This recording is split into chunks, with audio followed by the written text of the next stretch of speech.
여러분 예상대로라고 할까요? 한국은행이 5월에도 금리를 인상할 듯합니다. 왜냐고요? 이창용 한국은행 총재가 기자들하고 처음으로 쉽게 말하면 간담회를 했는데 여기에서 핵심적인 말이 저거예요. 성장보다는 물가가 더 걱정이다. 성장보다는 물가가 더 걱정이다. 이 말은 여러분 이거는 기준금리를 올리겠다는 뜻입니다. 기준금리를 올리겠다는 뜻. 사실 지금 미국이 굉장히 빠른 속도로 가고 있거든요. 0.5%를 올린다 뭐 이런 이야기부터 시작해서 0.75%까지 전보 스텝으로 올린다 이런 얘기까지 나온단 말입니다. 그런 상황에서 말입니다. 0.5%를 올리면 이게 미국하고 우리하고 금리차가 0.5%밖에 안 납니다. 그런데 만약에 6월에는 0.75% 올린다는 이야기 하잖아요. 0.75%를 올리면 당장 우리보다 금리가 역전됩니다. 지금 상황이 나쁜 상태에서 금리가 역전되잖아요. 그러면 우리 경제가 무너집니다. 그래서 이게 안 올릴 수가 없는 상황이에요. 안 올릴 수가. 게다가 여러분 지금 7월에도 지금 올릴 확률이 65.6%, 7월에도 지금 금리를 0.5% 올린다고 하잖아요. 그러면 5월에 0.5%, 6월에 0.75%, 7월에 0.5%, 3개월 연속 많이 올렸을 때 여러분 우리 경제가 버텨낼 수 있을까요? 버텨내게 만들려고 그러면요. 결국 우리도 금리를 올릴 수밖에 없는 그런 최악의 상황으로 갈 수밖에 없습니다. 최소한 미국하고 우리하고 적정 금리의 어떤 적정 기준금리 차이가 0.53%는 돼야 합니다.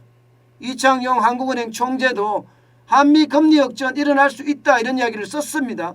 그런데 금리 역전이 일어났을 때는요. 우리 경제가 좋아서 외국인들이 안 빠진다는 전제가 있습니다. 외국인들이 안 빠진다는 전제가 있을 때 이게 가능한 거지요. 이게 우리 경제가 지금 상황이 나쁜 상황에서 우리 경제가 지금 계속 하방으로 떨어지는 상태에서 한미 금리 역전이 될까요? 쉽지 않습니다. 우리 서울양파님도 그렇게 이야기하시네요. 금리 역전되면 한국 아웃이라고 이야기하잖아요. 그만큼 말입니다. 그만큼 금리가 역전됐을 때 저는 우리의 어떤 충격은 그만큼 커질 수 있다 이렇게 생각을 합니다. 여러분 우리 경제의 어떤 복병들 굉장히 많죠. 그런데 어쩔 수 없는 선택입니다. 미국의 금리 인상 때문에 우리도 금리 인상을 해야 되는 그나마 말입니다. 이창용 한국은행 총재는요. 뭐 부동산을 잡는다고 금리를 올린다 이런 이야기는 안 쓰잖아요. 성장보다는 물가가 더 걱정이다. 이런 표현을 쓴다는 자체가 결국 말입니다. 5월에도 금리를 올립니다. 거기에 대한 대비책 반드시 필요합니다. 전제는 물가에 대한 신경을 바짝 쓴다 이렇게 보이시죠? 여러분 물가 말입니다. 지금 그 어느 때보다 신경 바짝 써야 됩니다. 바짝 안 쓰면 시장이 어떻게 돌아갈지 진짜 아무도 몰라요. 시장이 어떻게 돌아갈지. 굉장히 충격이 일어날 수도 있습니다. 굉장히 충격이. 저는 그래서 물가 반드시 신경 써야 된다고 생각을 해요. 물가 못 잡으면 나라도 망한다 그랬습니다.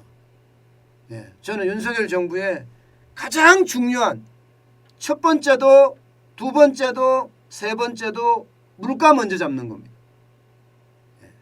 물가를 먼저 잡아야지 그 다음이 가능하지 않을까.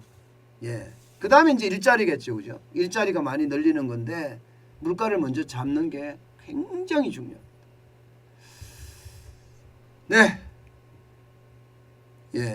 우리 능염엄경님 물가는 못 잡으니 알아서 살라는 뜻으로 해석합니다. 진짜 잔인하게 말씀을 하시네요. 그죠? 근데 이 말이 어쩌면 맞을 수도 있어요.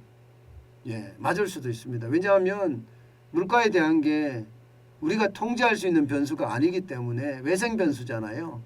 외부에서 발생된 변수라서 지금 그 말이 맞을 수도 있습니다.